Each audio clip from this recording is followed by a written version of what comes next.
Second.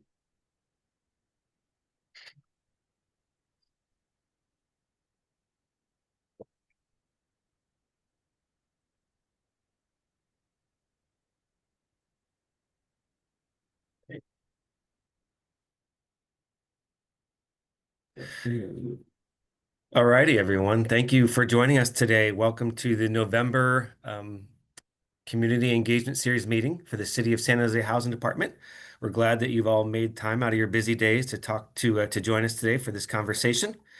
And today's presentation is going to be led by Banu San. She is one of our deputy directors in the City of San Jose Housing Department. And Banu is going to be talking to you all today about an RFP, a request for proposals that we have currently open, which is to develop affordable housing on some city-owned parcels, on 3 city-owned parcels. So Banu is going to walk through that. And when she is done with her presentation, we will open it up to questions, and you will be able to ask Banu and our other staff members questions. Just want to let everyone know, as we do each month, we request that all questions go through the chat function. So please, if you have questions while Banu is speaking, put them in the chat, and you can send them to me, Jeff Scott, or Jeffrey Scott in the chat. After Banu is done with her presentation, I will be reading those questions, sharing them with Banu and the staff, and they will be answering those questions. And then lastly, before I turn it over to Banu, just want to let everyone know, as I do each month, that after this meeting is over, a recording of the meeting, as well as a transcript of the meeting, will be posted on our website. It usually takes a few days, but probably by Thursday, probably by Monday of next week, all of this stuff will be posted on our website, and we will send you out another link where you can access or share with anyone else who's unable to be here today. You can access again the transcript and recording of today's meeting, as well as the presentation that Banu is going to walk through. So having said all that, I will now turn the meeting over to Banu. Thank you, Jeff. Good afternoon, everybody. Welcome to the community engagement series. Today, we're going to be covering the recently published request for proposals on developing several city-owned sites. This was published on October 16th, and it's still open, and I believe it's going to be closing around November 17th. So I'm going to be going through a couple of slides to talk a little bit more about it.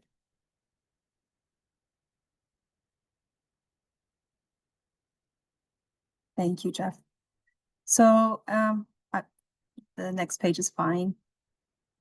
Thank you. So we are the housing department owns several pieces of land, and we have been looking into whether we can develop affordable housing, new affordable housing developments on these sites. So we're through this RFP, which we published, as I mentioned, on October 16th, we're looking for qualified developers for these in specific sites to develop high quality affordable housing and mixed income housing on these properties. And we're trying to utilize these sites so that we can advance our housing goals and be able to provide housing opportunities for low to moderate income households. And we're going to be looking for proposals per site. There's specific qualifications we're looking for and our expectations for each of these sites to see whether we can meet the requirements and maximize the potential of each site, as each site has its own restrictions and requirements, and then to see whether we can deliver, build something in a timely, cost-effective way in terms of housing. We're not, looking to wait a couple of years to build something. We really need to get development going on these sites. So there's a sort of sense of urgency on these 3 sites. And then looking to see whether we can build mix of unit types and various ranges of income levels, and where we are prioritizing the community expectations as well. Next page, thank you. This is a map showing the 3 sites. We have our first site, which is 3707 Williams Road. It's also called the West Community Center. This was RFP'd a couple of years ago, December 2021 RFP. And we'll go into the details of that. And then there's a second site, 101 South Jackson. And then the third one, which is the Arena Hotel, a home key project property. Next page. Our first site, 3707 Williams Road. This is in Council District 1. It's 0.47 acres. And we are looking for a proposal to build something here quick. Maybe up to, I mean, you're going to be looking at what the general plan requirements are and what the zoning requirements are. So I would say be aware of what those restrictions might be around what can be built here. But the expectation would be is if possible to be able to build up to 85 units with own bathrooms, kitchens, you know, and some reasonable parking. So the building that you're seeing in the picture and the parking lot next to it is the entire lot. And we're looking for an affordable housing development here with a variety of affordability levels up to 60% AMI. And I'm saying up to 60% AMI because we are restricted by the funding source that we've used to acquire these, to purchase these properties and lands. And when we use a specific type of funding source, there's limitations behind that. So for example, if we've used low to moderate housing income funds, we are restricted to only build a development up to 60% area median income on these properties. And that's why you're seeing certain AMI, levels here, limits here. The other thing, as I mentioned, is the general plan. And on this specific site, the general plan is quasi-public, which means that a couple of years ago, this got upgraded. It was saying more like there has to be 100% PSH development on here.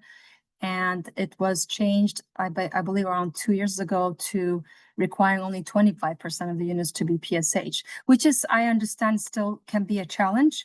This is I mean, if you look at the neighborhood, there's a lot of family sort of residential townhouses around this area, a high school, a park across. So really what might fit here is a family oriented, like a family heavy units, but there's still that requirement under the PQP general plan. So I understand the challenges around that as well. Next page, Jeff, thank you. 101 South Jackson, this is in District 5. It's about 0.86 acres. And we're looking for a family-centered community proposal here, looking to advance the housing stability and equity in this neighborhood, while, showing a commitment to the community advancement. And looking for a community-driven plan. So I think a developer that's really closely engaged with the community here and, aligning it with what the, goals might be and the vision might be here is going to be a strong proposal. And we've also are planning to set aside a little bit of the pre-development funding here, around 500,000. So depending on what kind of proposals we get and what the need might be. This is zoned in a single family general plan zoning. So anything where if you're not thinking to put a proposal for single family, then you may have to consider doing a GP amendment application. But we are not planning to do that. So I just wanted to make you all aware of what the general plan is for this particular site. And there's the red marking is where that piece of land is that we own. Next one. That's the Arena Hotel. Okay, so this is the Home Key Project 1. This is in Council District 6 at 0.4 acres almost. And this was acquired through the Home Key program several years ago. And so there's HCD funding in here and requirements that are home key requirements from the HCD's home key NOFA. So we have to be aware of that and we have to be complying with what those requirements are. And with home key acquired sites, there's an expectation that the site is run as an interim for X number of years, and then will need to be converted or reconstructed into permanent housing. And that's usually what the ultimate goal and the program entails. Is the HCD will provide funding to buy the hotel. The city will also contribute funding into that. And then there'll be funding provided again from HCD and the city in terms of the operating expenses. So covering the operating expenses for several years until a developer is able to come in and build permanent housing here. And that process would mean that the current participants would need to be relocated during that process. So I'm just giving a little bit more information around what some of the expectations and requirements would be for the home key site. And we're looking for a proposal of up to 200 to 234 units, variety of income ranges from 30 to 80% AMI. If converting the hotel into a permanent housing is possible, we're open to that. But that conversion, we would still need individual bathrooms and kitchens. If the proposal is demoing and building something brand new, again, relocation of the participants will need to be considered in that proposal. Yeah, so that's a little bit on Arena. What else can I mention? I think that's the main thing about Arena. And this one is actually the most urgent out of the three due to some of the challenges around the home key requirements. And there is a requirement in terms of percentage that needs to be at a certain AMI from the HCD's home key program, but those are explained further in the RFP document. And there were some questions that came through the FAQs that we've answered already as well. Next page. This is the scoring table, which is in the RFP and section 6. So it's very basic. We're looking for what your intentions are, what the proposal is, a very quick summary of that, and then you can provide more details, information in the proposal, which is where the heavy scoring is. And we'll look at your experience and qualifications basically to see whether you have any experience in building what you're proposing. So examples of projects you've done from like step 1 to end of construction and operations will be preferred. So we'll be looking at whether you have the qualifications, the background of really building something cost efficient, high quality and quick proposals based on what your background is. And you can have a partnership as well. And if you don't have that and you want to bring in a strong partner, you can also come forward with a proposal like that as well. And then we have some points on the schedule and budget. It's really, as I mentioned, some of these sites are urgent, so we really want to be able to see whether there's a realistic schedule and what kind of a financing stack you could put together and go after in the next year or so. And then submission quality is just making sure that you've submitted all of the items we're requiring in the RFP. Next page.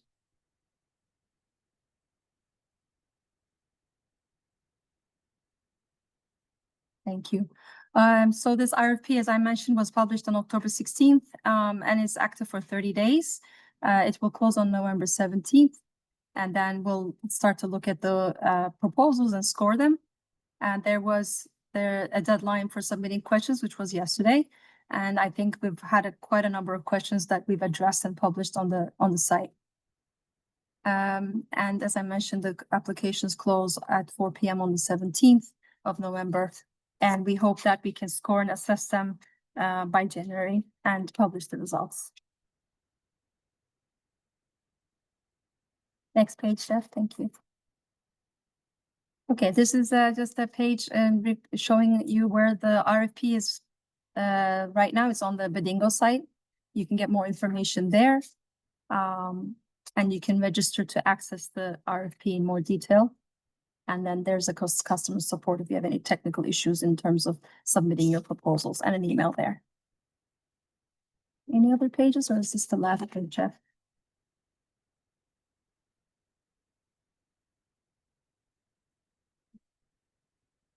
think that's it. Yeah. So that was a quick presentation, but there is not that many sites. So I think we were able to get through that quickly, and I'm open to taking any questions and comments right now. Thank you. Great. Thank you very much, Bonnie. So we will put the link, we'll put a direct link to the RP into the chat. Just give us a couple minutes and we'll get that there for anybody who wants to copy it. So just put it in the chat when you have a chance. All right. So Bonnie, we have a couple of questions here and I'll read them out. Let's see here.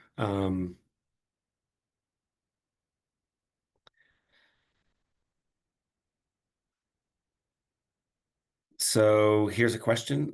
What is San Jose's annual housing requirement based on the 2023 housing element?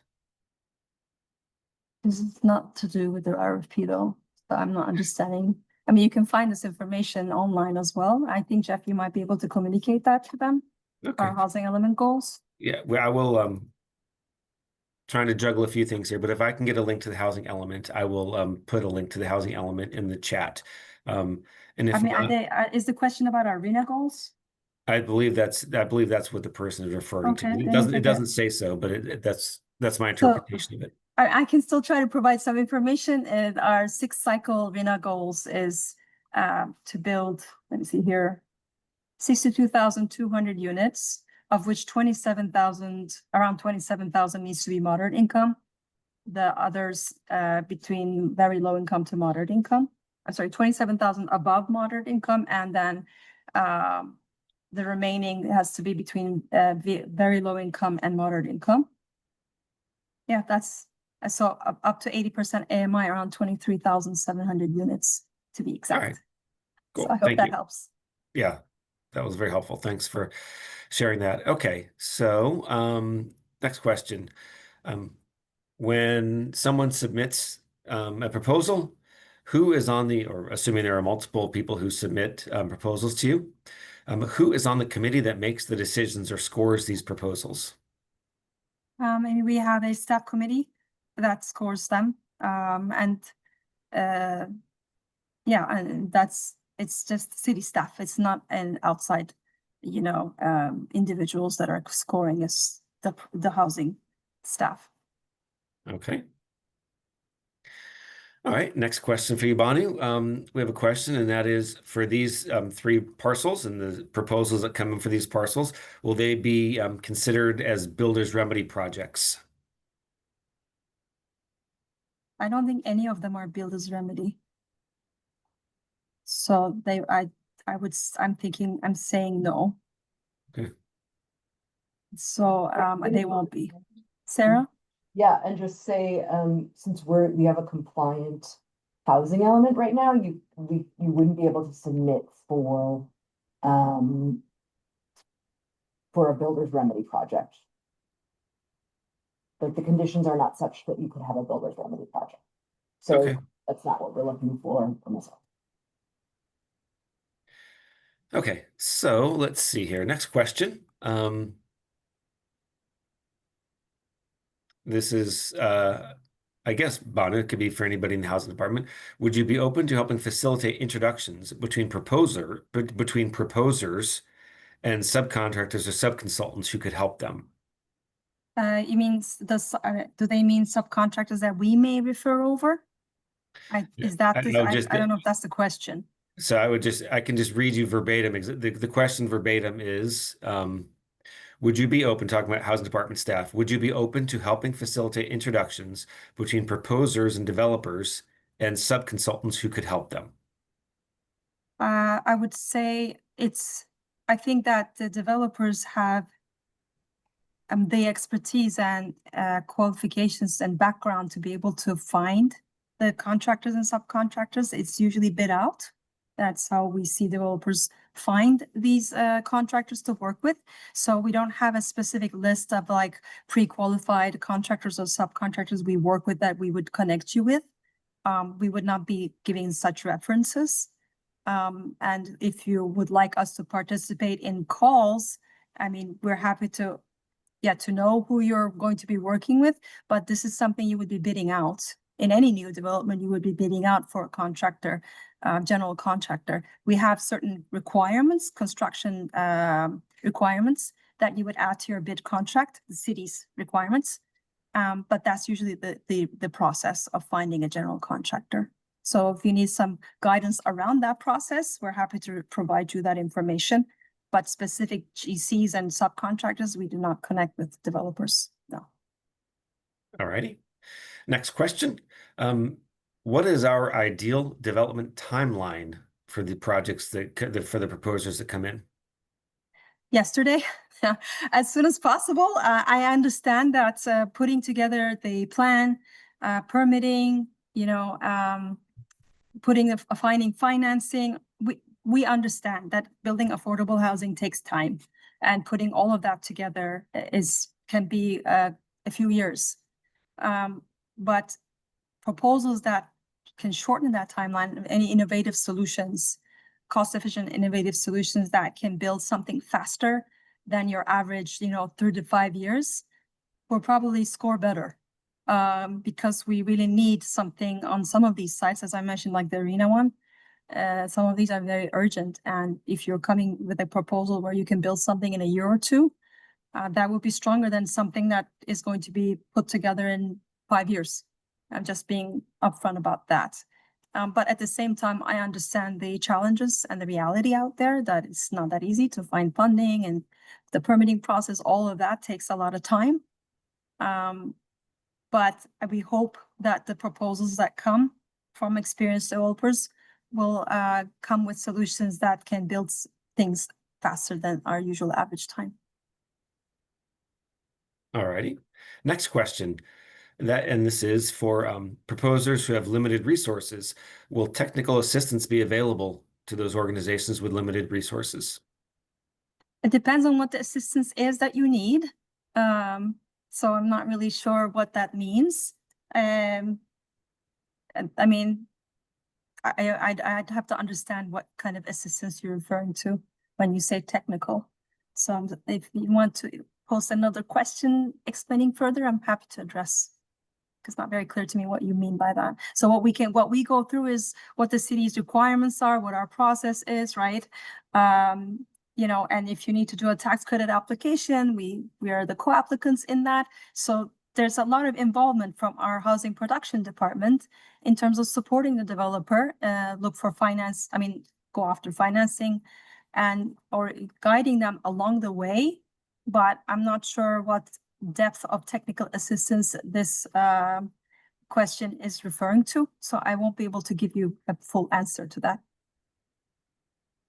I will say, just speaking very broadly, we do, if your proposal is selected and we're moving forward, we want to see something come to fruition. And so if there's guidance or support needed from this department to get something off the ground, to the extent that we have resources, both in terms of staff time and financial resources, one of the 5 city focus areas right now is building more housing, and so that's always top of mind. So we want to partner with you. We want to support. If your proposal is selected, we want to support it moving forward. Well said, Sarah. I mean, like if you're going after funding, I can give an example. If you're going after funding and you need a city's letter of support, if we need to have conversations with ACD, let's say for arena, and you're coming with a proposal that doesn't seem to exactly fit, we will have those conversations. So we're going to be, supporting the selected proposal along the way as much as we can. Hope that helps. Okay. Next question. I think this one's specific to the arena. And I think this is just looking for clarification to make sure no one's confused. So the arena is operating today, correct, Banu, as interim housing. And so this person is asking how the proposal we're talking about now, or the RP we're talking about now, impacts We Hope, which is, I believe, running the arena right now. The proposal doesn't impact anything with the current operations. It's a proposal for redeveloping the site. So the selected awarded developer has to work very closely with the housing department to ensure that operations are running smoothly until we get to the point where redevelopment can start. And that means a very smooth transition from what's the current operations there, the participants that are there, to the next stage. So that's why I was talking a little bit earlier about, okay, the participants will be there. They may need to be relocated if you're going to be demoing the building, building something new, right? So this is going to be a detailed plan on how we can ensure that the participants are not impacted and the service providers are not impacted during all of this, the process, the redevelopment plan, and that we are, making a very smooth transition from the interim housing to permanent housing as much and as well as we can without disrupting too much. But eventually, if you're building something new there, those participants will need to be moved somewhere else. And then if they qualify, based on the proposal, they can come back or they'll be placed elsewhere. I mean, so this is going to be a very detailed plan that the city and the developer will need to work together on. Okay. Next question is about, you mentioned some AMI levels, area median income levels for people to qualify to live in some of these developments after they're built. And this person is saying, what is the VLI, very low income threshold, and how does that compare to, say, a 60% AMI?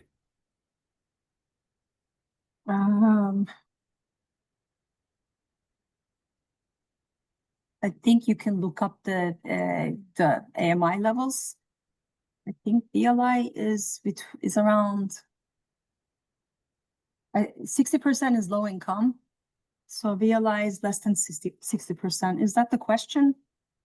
I'm not sure if I Yeah, answered. well, what is the VLI, the very low income threshold, and then how does 60% AMI fit into that? And just while you're looking that up, I will just say to this questioner and everyone else on the call, the the um, the formula is somewhat complicated. There is not one universal number or figure for these AMIs. It depends on, for example, how many bedrooms, the size of the unit.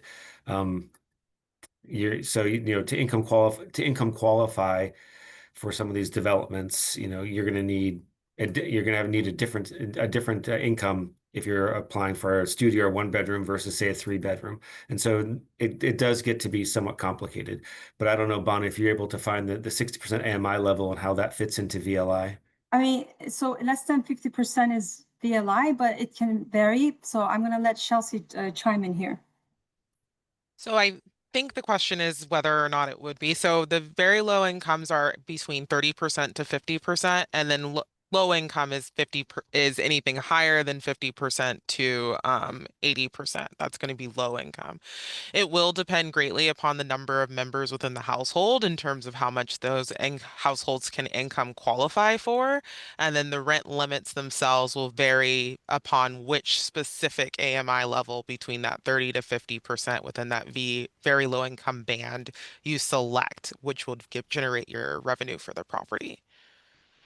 I hope that And answers the and then question. I guess we could say moderate income is like over 80 to 120. Correct. And sorry, for the sake of pointing things out, if you look at the link from HCD, that I put in the chat, if you go to page 17 of that link, it's a PDF, you'll see the numbers for Santa Clara County, for Thank you. income levels and household size. We do have quite high area median incomes in this region. AMI for a family of four, according to this, which I think is the 2025 income limits, you see is $195,200. Quite high. Thank you. That's helpful.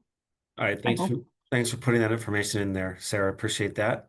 All right, let's see. I'll keep going through the questions.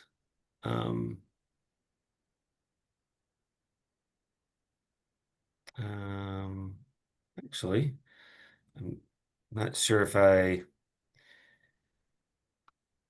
see. I just see one other question right now, and this gets back to the arena goals you mentioned before. The person is asking where would this RFP once it's fully built out. Where would this RFP put us in meeting our the 60,000 plus units that we're supposed to build by 2031?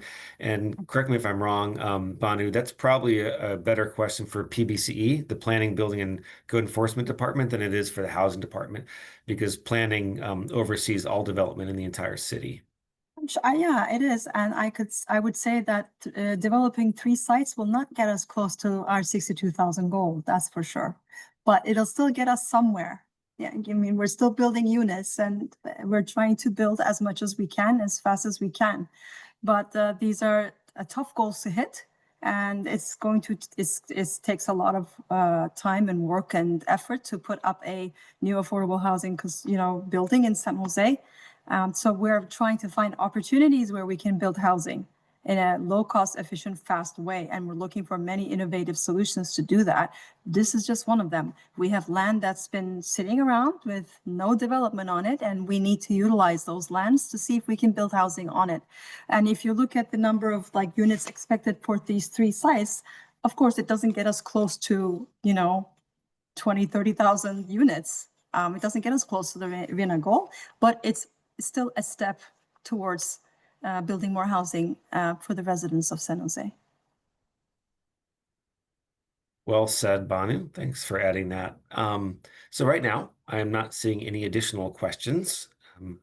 And just for everyone here, when we get the transcript and the video of this meeting and the presentation as well up on our website, again, that'll be early next week. We'll send out an email to everyone who registered for this, so you can view that yourselves, or you can share it with anyone else who was unable to join us today. And we'll look forward to seeing everyone next month. Stay tuned for the topic for next month's community engagement meeting. But again, thank you, Banu, for presenting today and answering these questions. And thank you to all who participated and dialed in to join us. They appreciate it. And so Thank you. with that, we will close it up. Thank you very much. Thank you. Bye-bye.